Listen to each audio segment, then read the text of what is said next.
Tonight on Connections Live, we'll celebrate Indiana's 200th birthday and give you an inside look into the making of Indiana's torch relay. Coming up, we'll feature those who were honored with carrying the torch across our 92 counties. Check out the production of the torch. Highlight those who have filmed every step of the way. And take a ride on the Bicentennial Experience.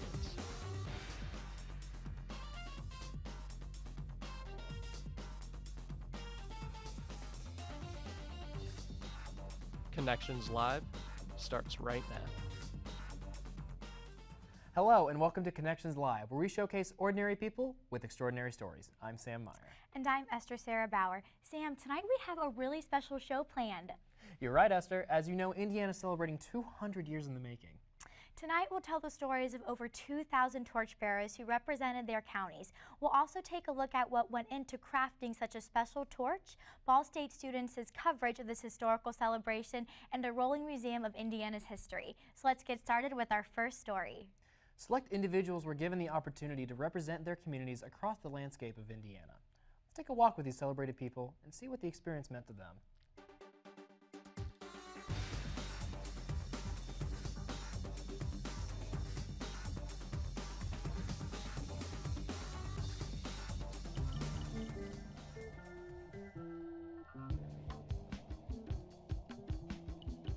I'm Judy Obed, the first torchbearer. This is a huge experience for all of us. I think in a sense it sort of answers the question we're always asked all the time, what is a Hoosier? You know, what is a Hoosier? And it isn't so simple that you can just give a catchy phrase. It's a complicated experience here. What is it? Because we're unique, we're a changing people, but we are united. I think it is so critical that people continue to honor the history of what's gone before them. I'm so incredibly impressed by what the state of Indiana has done as far as putting this all together. And I think the thing that's so amazing is what social media and technology has done in order to continue to encourage people to be involved with their history.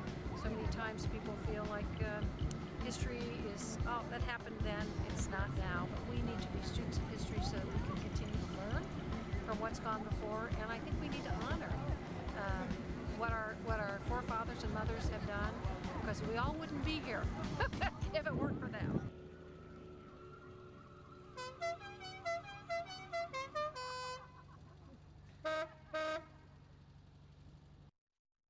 My name is Sarah Stump, and I am from Napanee, Indiana.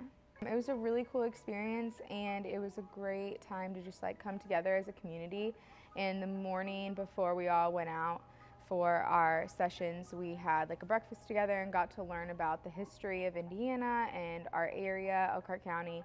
And so it was just a really great experience to learn about where I've come from and where we've all kind of come from through the state. And little kids came out with their parents, and it was on a farm that is in our local area. So I think it definitely brought the community together and realized this is where we came from, and this is why we're here to celebrate, Indiana's 200th anniversary. So really wanted to do it and represent my area, and it's something that I'm only going to get to be a part of once.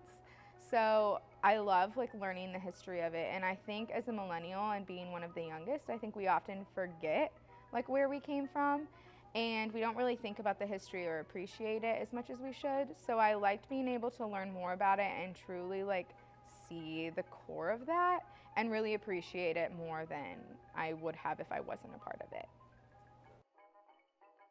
I'm Stan Sollers. I teach telecommunications here at Ball State, audio production in particular, and I also host Morning Edition on Indiana Public Radio. And the person who nominated me said, well, it's because of you doing Morning Edition on Indiana Public Radio. You're known in the Muncie community and beyond.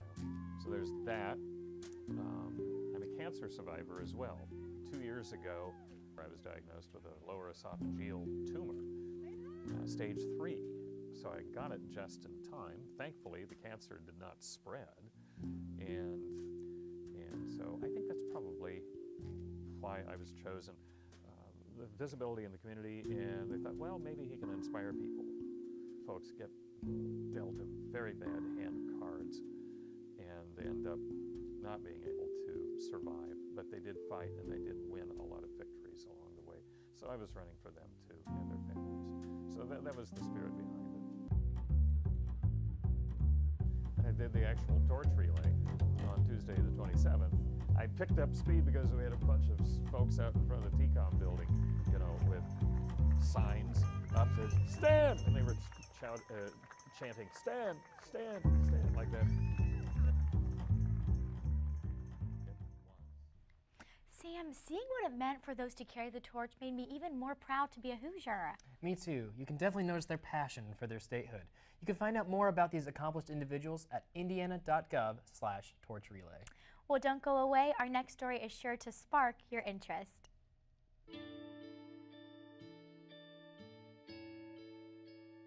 Calls me googly eyes. You know you're beautiful, right? You know that? Even you are beautiful. I got bullied for wearing glasses.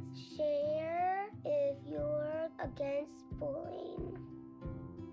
We put it out there, just took off. 3 million people have shared this post. Don't let bullies get you down. I stand with you. Our whole family's wearing glasses. I wear glasses and I'm proud. I even have the army on my team. All the kind comments brought my child joy. I don't feel thank you is enough. That's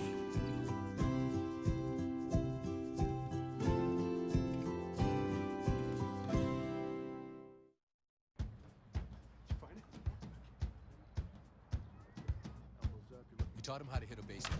Just like that. Say hi! How to hit a receiver. Nice. The strike zone. The net. You taught him how to hit the upper corner.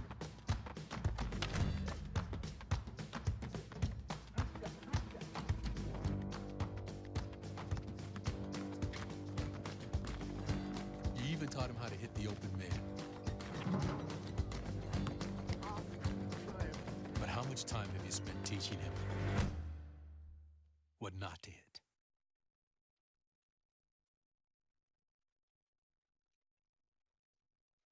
Sure. So, you know, the torch for us was a 2-year project. We started in the fall of 2014. At the end of the day, it was 65 some students at Purdue, engineering students. In our next story, we will learn about what it took to make a torch that never loses its flame.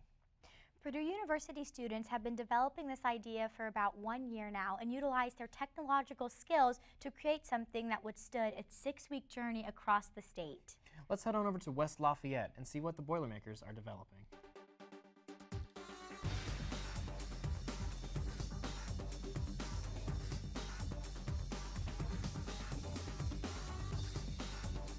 At the beginning, it was more of a design role. We kind of worked together as a team to figure out what kind of hardware we were going to put in the torch and what kind of software we would use to power the torch and the server that kind of backs it up.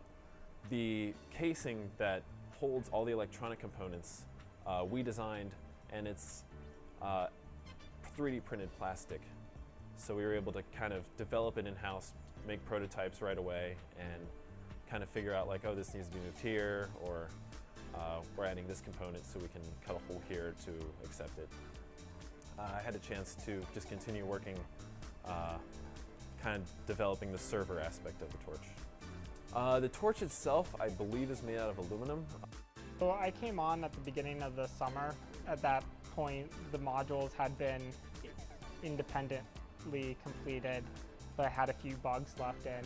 And it took about 2 months to get everything into a single program with all the bugs ironed out. And then I spent another couple months on polish. So the team on the road follows the torch around from event to event, and they take note of any issues that might arise. And if there's issues with the electronics, they contact our team and work with us to try to figure out what's going on. Each team has staff members in charge who will tell students what they need to be working on, and On some components, they're involved a lot more heavily than others. For example, on our team, my boss, Todd Wild, would be heavily involved in the design of the circuit board, but as far as the software goes, it was pretty much just up to the students. Basically, the torches are all like little computers in the field, and we can't really talk to them, but they can talk to us. So we need a server, which is just another computer sitting here, that can listen to all the torches, get all the data that they're sending, and then pass it on to the people who will take it and put it on maps and Facebook and all social media and all that. There's a materials team that designed the torch body and how it's like shaped and like how to actually build the body construction of the torch. There's the aero team, which kind of was the, I guess, primary contractor team. They were in charge of the flame system and like kind of the mechanics and putting everything together. Then there's a chemical engineering team, I believe, that worked on the fuel composition, additives. There was an EPICS team that designed the kids' version of the torch. And there was finally another team that did social media posts and developed a website to kind of follow the torch along and provide information about the counties and the environment kind of surrounding the torch. And I thought it was interesting to see how much people know about the relay. People have heard of this event. If I mention it, I get a response of, oh yeah, I've heard people talking about that. And it's cool to be in something high profile. I think the favorite part was just the unique opportunity it was. Like, I mean, how many people can say like, oh, I made a torch that people carried around all across the state. Like, this is the celebration that it's 200 years in the making, and it's really something special. I mean, we got to go to the Capitol and we got to shake the governor and the vice governor's hand and really kind of see like the excitement in the state that, I mean, I've been living here for the past 17 years now, and I've never even realized how much energy and passion people have for the state. Wow, Sam, I did not know that much went into making a simple torch, but I guess you have to go big or go home for your 200th birthday. It's amazing to see how diligence and innovation can create something so technologically advanced. To find out more about Purdue's involvement, you can visit their website at engineering.purdue.edu. We've seen two perspectives of the torch relay, so let's bring up another one. The media team of Ball State University traveled alongside the torch's path from beginning to end and provided the state with media coverage that captured Indiana's finest moments. While students were on the road, those back at campus were keeping up with the coverage and developing a documentary that would capture the Ricentennial as a whole. Let's hear from the executive producer of this project.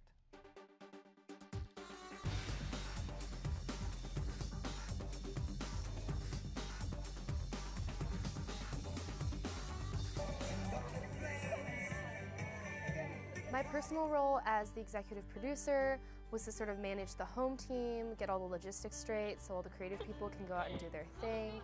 It involved a lot of coordinating just the crew and all the equipment, getting all the interviews set up. We've been able to interview a lot of great people. We've been very lucky. We've interviewed Karen Pence, we've interviewed Lieutenant Governor Eric Holcomb, as well as a number of torchbearers and historians and that sort of thing. So the travel team was a group of about 11 students, and they would go out over the span of 6 weeks, and they just followed the torch on its route. So the torch made its way through all 92 counties, and the travel team would switch out because it's tiring to be on the road for that long, and only, I believe, 4 students could be with the torch at a time. So usually it was maybe 2 camera people, one of the social media people, an audio person, and then our professor, Chris Flug. So they sort of were the ones who got to travel all around Indiana and follow the torch. And I know they got to meet a lot of really cool people and see how the torch relay has really just brought everyone together. So the home team for the torch relay was in charge of getting all the things that the travel team wasn't getting, so anything that was not following the torch. So we got all of the interviews, we have to go out and get all of the B-roll, all the extra footage that's going to fill in the documentary, sort of. When it first started out, I was a little skeptical. I was like, oh, this is like an interesting idea. Like, I wonder how they're gonna, you know, go through with it, because the idea of carrying a torch through all 92 counties is daunting. Just the logistics and the coordination, you got to get the torch bearers together, and Indiana weather is so unpredictable. It's like, oh my gosh, like, they're gonna pull it off, but it's gonna be exciting. And I think they've done a fantastic job, and it's been really cool to see the highlight reel every week and to hear all the stories from the road, from our travel crew, and also from our home team when they're getting the interviews. So what we're doing right now is putting together the documentary for the entire torch relay. So it's sort of going to show the torch relay from the beginning to the end, and we're going to take footage that the travel team has gotten and cut it with sort of interviews that the home team has gone out and gotten, as well as extra footage, B-roll of just Indiana's landscape and such. So we've gotten to interview a lot of great people about this project who have been very involved. The documentary really wants to be about the torch relay and Indiana past, present, and future. So what we've done is cut together older torch bearers with the younger torch bearers. For example, there's a torch bearer who is, I believe, 102 years old, and the youngest one might be around 8 or 9 years old. And so you put them together, and it's really cute, and it's really heartwarming to see just sort of the passing of the torch, excuse the pun, but that's what it is. And it's been very exciting. And I hope that the finished product is something that not only we as a team are proud of, but also Hoosiers all over Indiana can be proud of. My favorite part was Hoosier Homecoming, and that's when the torch made its way back to Indianapolis, and they lit the Eternal Flame, and they had the sculpture, they had the Bicentennial Plaza opened up, the Bicentennial Experience truck was there, all of the communities came out.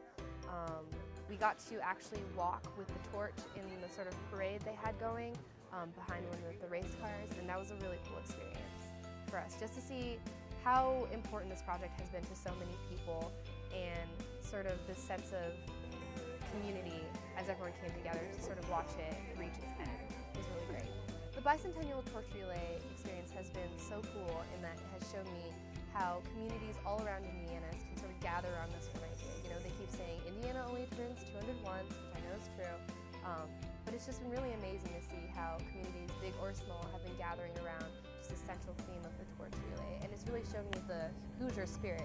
I think it was really important for Indiana to celebrate its bicentennial in that sort of as we look forward into the future, we need to stop and reflect on our past. And I think the idea of the torch relay and bringing all the communities together is a really good way to have everyone sort of think of our roots and where we came from, while at the same time looking towards the future. What a dedicated group of students. I can't imagine the long nights they had, but I'm so glad they were committed to this project. Definitely, and if you want to view all of their coverage and more, visit their website at indianatorchrelay.com. Don't go away, we have one more story coming up right after the break. Hey, look, it's those guys. Are you good to drive? I'm fine.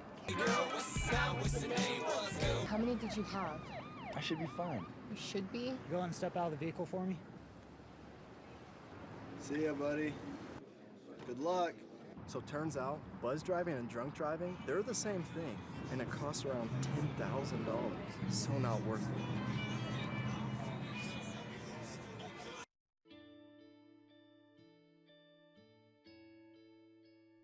Calls me googly eyes. You know you're beautiful, right? You know that? Even you're beautiful. I got bullied for wearing glasses. Share if you're against bullying. We put it out there, just took off. 3 million people have shared this post. Don't let bullies get you down. I stand with you. My whole family's wearing glasses. I wear glasses and I'm proud. I even have the army on my team. All the kind comments brought my child joy. I don't feel thank you is enough. Thanks.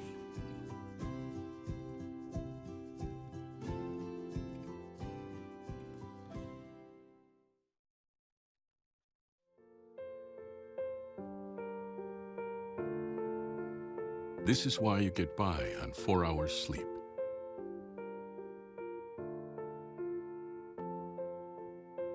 Why you took a second job.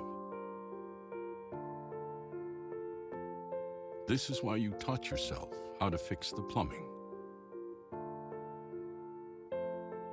and spend hours juggling the bills.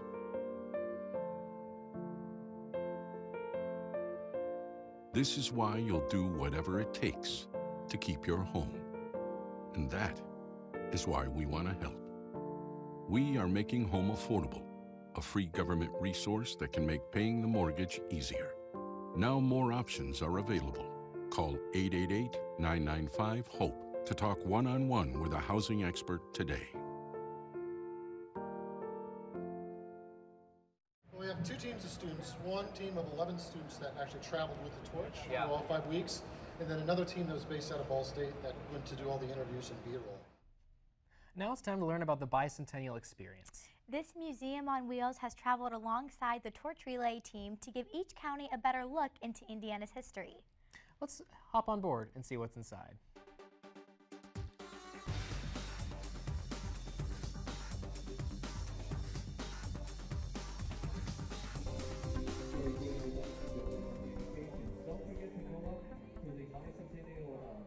So I'm Trisha O'Connor, and I'm a content developer, like an exhibit developer. I've been doing that pretty good time. And I'm a native Hoosier. I grew up in the South. I went to school in the North, and I spent most of my life here in the middle in Indianapolis creating exhibits and experiences for kids and families and lifelong learners. So the Indiana Bicentennial Experience is a mobile traveling exhibit that's capturing and showcasing the best things about Indiana over the past 200 years, celebrating 200 years of pride in our land, our products, our technological innovations, and the people who make this state great.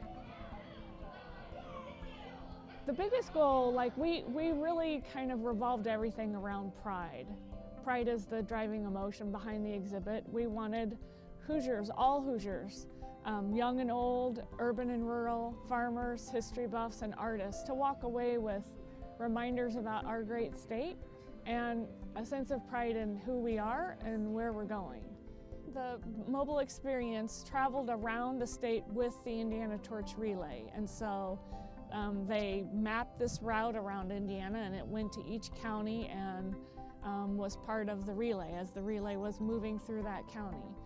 And it was scheduled to kind of be finished by the end of this fall, but we've had lots of counties ask for more time, more visits. So it will be traveling around the state again throughout the next year.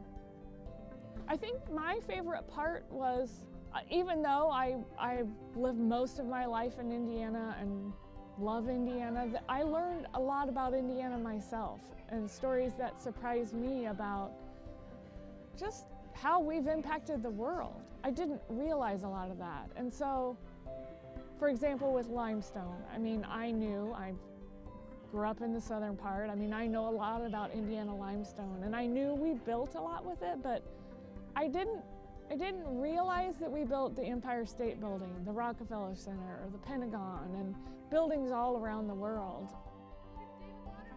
So as you walk inside, we have 5 different areas of the trailer, of the experience, and one is Indiana's beauty, Indiana's treasure, and you can touch to see all these cool outdoor spaces in Indiana that some may surprise you, like shipwreck sites and underground cave mountains and all kinds of really interesting things.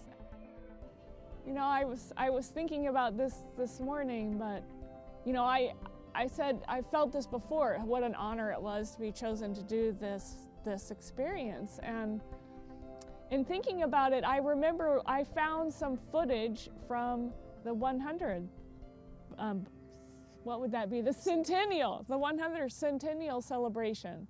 And I thought, wow, so when they get to the tricentennial, they may look back to see what we did at the bicentennial, and I'll have had a hand in that.